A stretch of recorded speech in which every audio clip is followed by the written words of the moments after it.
Fellowship, और ये ईमानदार की जिंदगी। हम में से अगर किसी के पास नहीं तो हम ईमानदार हैं। पादरी रोंदा रहता फेलोशिप करो यार, टाइम ही नहीं भाई। आमीन। कुछ भी नहीं। अब बताने की कोशिश कर रहा हूं कि वो जो अजायब थे, वो अजायब हुए 9 तरह के उनके लिए, और 10वां जो था सबके लिए, और 10वां बड़ा खास था। और खुदा ने बताया खून लगा लेना, और खून लगाया। और जब खून लगाया तो पलोठे किन के मरे? मिस्रियों के, डिनोमिनेशनल्स के पलोठे मरे। जो कभी सख्त हो जाता था, कभी नरम, कभी गर्म, कभी सर्द। और मुकाशवा कहता है या तो सर्द हो जाए या तो मैं बताऊं आपको मेरे अजीजों, the foundation of the faith foundation आप कह सकते, ईमान की बुनियाद। उन्होंने देखा, देखने के बावजूद आगे आगे यर्दन पर यर्दन 2 हिस्से हुआ, देखा, देखने के बावजूद आगे चले, मारा का पानी कड़वा हो गया, जूफे की शाख डालो मीठा हो जाएगा। देखा, देखने के बावजूद पिलर ऑफ फायर उनके आगे आगे रात के टाइम पर रोशनी करता था। देखा, देखने के बावजूद। आमीन। चट्टान पानी देती थी संगे खारा में से। पलूस कहता उनको शहद चुसवाया, संगे खारा चट्टान, उसमें से शहद चटवाया। और कहता है वो चट्टान जो उनके साथ से चलती थी कोई और नहीं था, मेरा नाम तो यीशु था। देखा, देखने के बावजूद, देखने के बावजूद मेरे अजीजों, सब कुछ देखने के बावजूद ईमान नहीं लाए।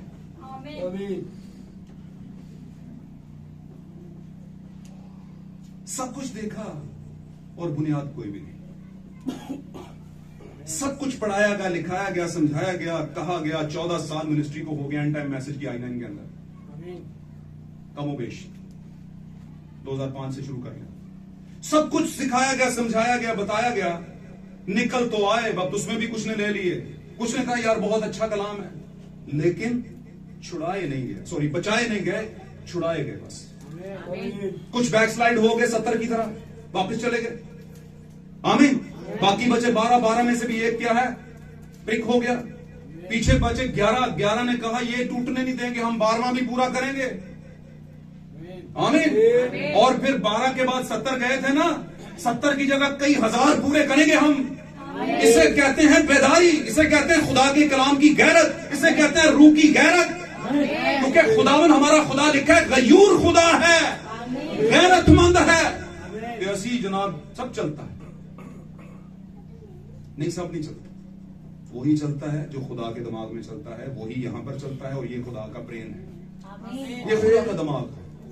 आमीन। Hallelujah, hallelujah. तो मेरे अजीजों याद रखिएगा, बहुत बड़ा और गहरी बात है। आपके ईमान की बुनियाद किस बात पर है? आखिरी बात करने लगो, इसके बाद आप कर सकता हूं। मेरा ये जाती तजर्बा है। जाती तजर्बे का मतलब है मेरी आंखों के सामने का तजर्बा। 1-2 बार ऐसा हुआ हॉस्पिटल के अंदर, हमें जाना पड़ गया किसी मामले में, कि पुरानी बात है। तो वहां पर हमारी एक सिस्टर थी का मतलब है, तो वो भी वहां पे बैठी हुई थी। तो कहना चाहिए टीनेज तो नहीं, मतलब कहना चाहिए कि अभी यंग थी, बैचलर थी, स्पिंस्टर कहते हैं, कुंवारी थी। वो बैठी हुई है और एक और लड़की आ गई उसके पास बैठी, उसने बकायदा अबाया वगैरह किया और बहुत कुछ किया हुआ था, पूरा बुरका और ये वो।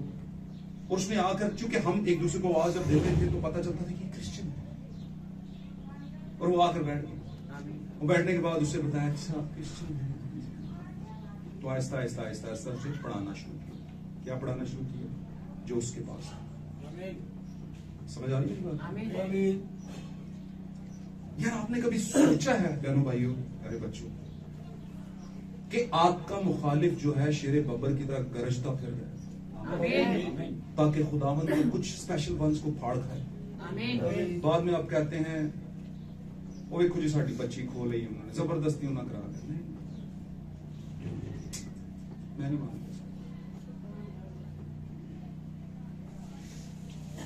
हम कमजोर होते हैं, हमारी बुनियाद फाउंडेशन उलझन पर होती है, कमजोर होती है। आमीन। दुनिया की हर चीज जो जानदार है वो अपने मैक्सिमम तक जाती है।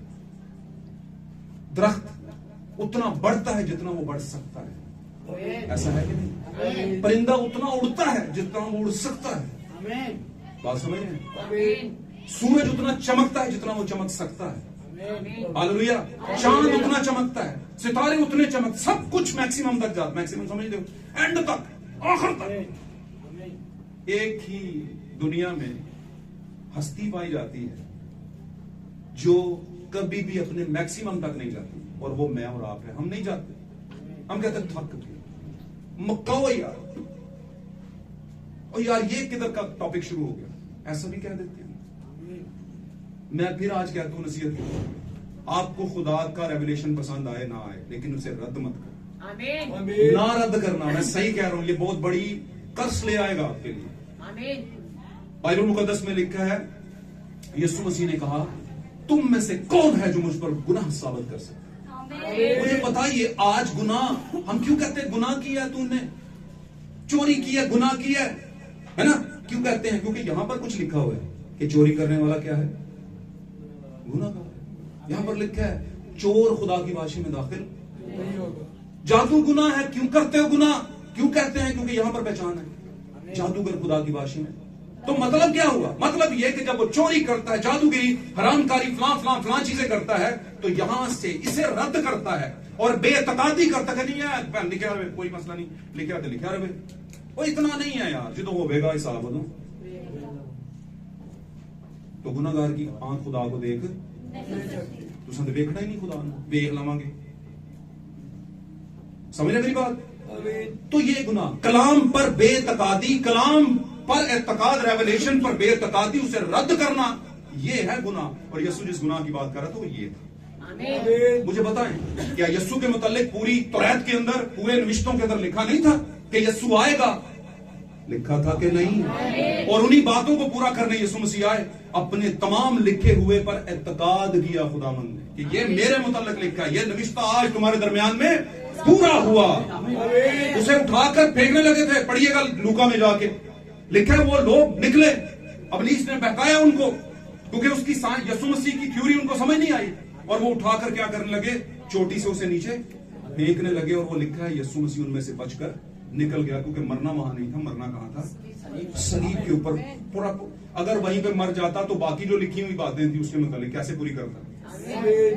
तो जब आप खुदा के कलाम को एतकाद के साथ पूरा करने पे तुल जाते हैं, तो फिर खुदा आपको मरने नहीं देता, वहीं पे मारता है जहां पर आपकी जगह है। आमीन। वहीं पे मारता है, उससे पहले मरने नहीं देगा। हालेलुया। तो कलाम पर बेतकादी सबसे बड़ा गुनाह है। यीशु इस बेतकादी की बात कर रहा था। यीशु ने कहा, तुम मेरा यकीन क्यों नहीं करते? क्या मैं वो काम जो बाप मुझे बताता है, जो मेरे मुतालिक लिखे हैं, अगर मैं वो नहीं करता तो तुम मेरा यकीन ना करो? इसका मतलब समझते हैं? इसका मतलब अगर दुल्हा के बारे में कुछ लिखा है तो फिर दुल्हन के बारे में भी कुछ यहां पर। तो अगर यीशु को जरूरी था कि जो कुछ उसके बारे में लिखा है उसको पूरा करे, इत्तकाद करके, तो दुल्हन क्यों नहीं करेगी? और अगर दुल्हन नहीं करेगी तो दरअसल वो तो यीशु की दुल्हन है ही नहीं। उसे लगता है कि मैं हूं, पर है नहीं। 5 है, वो पीछे रह जाएगी। 5 जो सुस्त हैं, और सुस्ती को बेवकूफी भी कहा गया है। Hallelujah, hallelujah. खुदा को बरकत दे। The foundation of the faith, आपके ईमान की बुनियाद उलझन पर नहीं होनी चाहिए। आपको पता होना चाहिए सही वाला बपतिस्मा क्या है। आपको पता होना चाहिए कि औरत बाल ना कटवाए। आपको पता होना चाहिए कि औरत पादरानी नहीं बन सकती। नहीं बन सकती का मतलब नहीं बन सकती, वो ना सिखाए। आपको पता होना चाहिए कि बीज का हक, कलाम का हक, कलाम बोने का हक मर्द के पास है, और कलाम औलाद पैदा करता है। बीज तुखम है, औलाद पैदा होती है, और ये औरत के पास नहीं है ही नहीं। आमीन, आमीन। आपको पता होना चाहिए कि जमीन का पहला निगहबान, मिनिस्टर, पादरी, आमीन, काहिन, जो काहिनों का काहिन, सरदार काहिन है, जो किबरिया की दादी तरफ बैठा है, अपना ही खून लेकर गया है, उसने शादी की। लोग कहते हैं सुनने के विदाई नहीं की। बहुत बड़ा रेवलेशन छोड़ के जा रहा हूं आपके पास, सोचो इस पे। और इसी चक्कर में कुछ हमारे प्रीस्ट हैं, वो शादी नहीं करते। और गैर कौमें कहती हैं आपके खुदावंद यीशु मसीह जो यीशु है उसने शादी नहीं की थी, आप क्यों करते हैं? सुन्नत पूरी करें उनकी। मेरे साथ हुई थी बात कुछ भाई, तो मैंने कहा किसने कहा उसने शादी नहीं की? भाई उसकी ब्राइड जैसी तो पूरी दुनिया में नहीं है। किसी नबी की दुल्हन उस तरह की नहीं थी जिस तरह की उसकी है। और मैं मजे की बात बताऊं, अभी तो बिल्कुल वो लेके जाने वाला, अभी लेके जाने वाला है, वो लेने आने वाला नहीं है। लेके जाने वाला है। लेके जाने वाला है। ये रेवलेशन है, इसको रखें अपने पास। तो किसने कहा यीशु मसीह ऐसा कहा है ना जिसने शादी नहीं की? नहीं भाई, इसने शादी की। आमीन। और दुल्हन उसकी पसली से निकली है, किसी चर्च की मेंबरशिप से नहीं बनी। आमीन। किसी मिशनरी, किसी अकीदे, किसी सेमिनरी से नहीं बनी, वो मुकाशफा से बनी है। और मुकाशफा ही है। अगर यीशु मसीह मुकाशफा है किसका? बोले, यीशु किसका मुकाशफा है? खुदा का। मुकाशफा का मतलब खुदा कैसा है, किसे खुदा कहते हैं? तो यीशु को देख लो भाई, समझ आएगा। हालेलुया कहा करें यार, प्लीज हालेलुया कहा करें। इसका मतलब समझते? खुदावंद की बातें उनको प्रिविलेज मिलती है, रिस्पेक्ट मिलती है खुदावंद के काम में। इतनी बड़ी बात है। आधी बात किया ना, यीशु मसीह खुदा का क्या है? यीशु मसीह जीत नहीं, मुकाशफा है। बेटा तो है, चले बेटे पे चलते हैं। उसी बार के सर मिलते हैं कि नहीं यार आज जड़ा ना ओदा पुत्र कहते हैं। क्यों कहते हैं? क्योंकि उसकी शरीर थोड़ी सी क्या ठीक ठाक मिलती है। समझ आई मेरी बात की? फौरन जान जाते यार है ओदा पुत्र। इसका मतलब कि बेटे ने बाप नु जाहिर किया, बेटे ने बाप को रिवील किया है। God manifested in his son, only begotten son, जिसे कहते हैं सिर्फ एक ही बेटा, इकलौता। उसमें उसने सबसे पहले अपने आप को जाहिर किया। अब यीशु मसीह खुदा का मुकाशफा, यीशु मसीह खुदा का जलाल। आमीन। यीशु मसीह खुदा में से निकला और दुनिया में आया हूं, यीशु ने कहा था। कहा था कि नहीं? और फेज 2 के अंदर दुल्हन मसीह का मुकाशफा, दुल्हन मसीह में से निकली और दुनिया में आई। समझ आ रही गल दी? इसमें बोर ना हो, ਤੁਹਾਡੇ बारे च गल्लां करने, मैं कोई अपने बारे थोड़ी करने कला। ये आपकी बातें आप ही नहीं सुन रहे, तो सुने, खुदा आपको बरकत दे। यीशु मसीह खुदा का मुकाशफा, the revelation of God, manifestation of God, खुदा का ज़बूर में आना यीशु के जरिए। उसने कहा मुझे देखो, बाप को देख लिया। क्या दुल्हन कह सकती है मैनू देख लो दुल्हा इंज दी है? ये दूल्हा ऐसा होता है, दूल्हा ऐसा है। उसने कहा दूल्हा हमें दिखा। उसने कहा मैं जो काम कर रही है दूल्हा के ऑर्डर दे कर रही है। इसहाक जब अलीअज़र जब लेकर जा रहा था रिबका को, आमीन हालेलुया, इसहाक के लिए, तो रिबका रास्ते में उतर गई ऊंट से और कहने लगी अलीअज़र वो जो सामने आ रहा है वो कौन है? एड्डा का तो फिक्र पै गया तेन, सामने आ रहा है कौन है? उससे क्यों पूछा? उसको लगा ऐसे कि जो अलीअज़र ने बताया था ये वैसा ही लग रहा है, कंफर्म कर लूं। और लिखा इसहाक उसके पास आया और उसे रास्ते में मिली और वो वापस उसे अपने किधर ले गया? घर ले गया। समझ आ रही है? तो आप यीशु मसीह का मुकाशफा हो। दुल्हन, आई मीन इट, दुल्हन जो है, मेरा मतलब है दुल्हन यीशु मसीह का मुकाशफा है और यीशु खुदा का मुकाशफा है। हालेलुया। दुल्हन यीशु का जलाल है, मर्द यीशु का जलाल है दुल्हन, और यीशु मसीह खुदा का जलाल है। आमीन हालेलुया। और अगर आप में वो जलाल नहीं तो आप दूल्हा दुल्हन नहीं। अगर आपकी पहचान से दूल्हा नजर नहीं आता तो आप दुल्हन नहीं है। अगर यीशु की जिंदगी से खुदा नजर ना आता तो कैसे कहता मुझे देखो खुदा को देख लिया? आमीन। बोलो क्या पूछना चाहते हो? बाप वाली सारी बातें मेरे अंदर हैं। क्या ख्याल है? आमीन आमीन। फाउंडेशन ऑफ द फेथ, ईमान की बुनियाद। मेरे अजीजों बहुत कुछ कहा जा सकता है, इस पे कहूंगा नहीं, बल्कि रोज इसमें से जारी होती है। मिसाल के ये तार है बिजली की, आमीन, सॉकेट बड़ा अच्छा है, 50,000 वाला सॉकेट लगा दें, अच्छे बल्ब लगा लें, बड़ा फानूस लगा दें और उसका स्विच डालें एक सर्किट के अंदर। ध्यान ना गाल सुनियो, ध्यान से सुनना, बात आ गई अब लेने बाद। जब लगाएंगे तो बिजली जले ना, तो 50,000 का 50 लाख का फानूस समझते ना? फानूस समझते हैं? झूमर बीच में लगा होता है, बड़े महंगे लगे होते हैं महलों में, अच्छे चर्चेज ने, अच्छी मिशंस ने झूमर और सॉकेट लगाया, सॉकेट में वो लगाई, तो उसमें है ना बोर्ड में स्विच लगाया, जला नहीं यार। प्रॉब्लम क्या है? प्रॉब्लम है भाई, क्योंकि बरकी रो नहीं है उसमें इलेक्ट्रिसिटी नहीं है। तो फिर कैसे जलेगा भाई? जलेगा। आपको सर्किट के पास जाना पड़ेगा। आपको मिसाल देता हूं, एक झोंपड़ी में चले जाओ, वहां पे वो बल्कि रो वाला लगा है सामने, वहां देखना है कि छोटा सा बल्ब है ना? आमीन। कच्चा सा चर्च है। ऐसे सादे से लोग हैं, ना पहनने का पता, ना ओढ़ने का पता, ना छूने का पता। सादे से लोग हैं पर सुनने आते हैं कुछ, और सुनना ईमान पैदा करता है। वहां पर जब लगाते हैं ना हम स्विच, सही बल्ब जगता है यार। ये अपना झूमर उतारो जरा, लेके जाओ, चेक करो इसमें गड़बड़ है या आपकी तार में गड़बड़ है। आमीन। तो भाई ये सब कुछ है, ये झूमर है। पर इसे किसकी जरूरत है? आपके जमाने की बरकी रो की, आपके बर्क कहते हैं बिजली को, आपके जमाने के करंट की, आपके जमाने के 7 थंडर्स की, 7वीं गरज की। आमीन। आपके जमाने के पिलर ऑफ फायर की, और वो आ चुका है। वो आ चुका, वो पिलर ऑफ फायर आ चुका, नबी के ऊपर आया और नबी के जरिया से कलीसिया पर रहा। और नबी ने कहा कि ये पिलर ऑफ फायर जाएगा नहीं तब तक जब तक यीशु मसीह राक्षर दलवा के अपनी दुल्हन को ले नहीं जाता। ये रहेगा। आमीन। याद रखिए इस बारे में। अगर आपके पास अच्छी स्टडी है बाइबल की, अगर आपके पास अच्छा नॉलेज है सेमिनरी का, ये झूमर का सारा झूमर बन गया, लगाया आपने चर्च में, प्रीचिंग शुरू कर दी। आमीन। लेकिन रोशनी नहीं होती,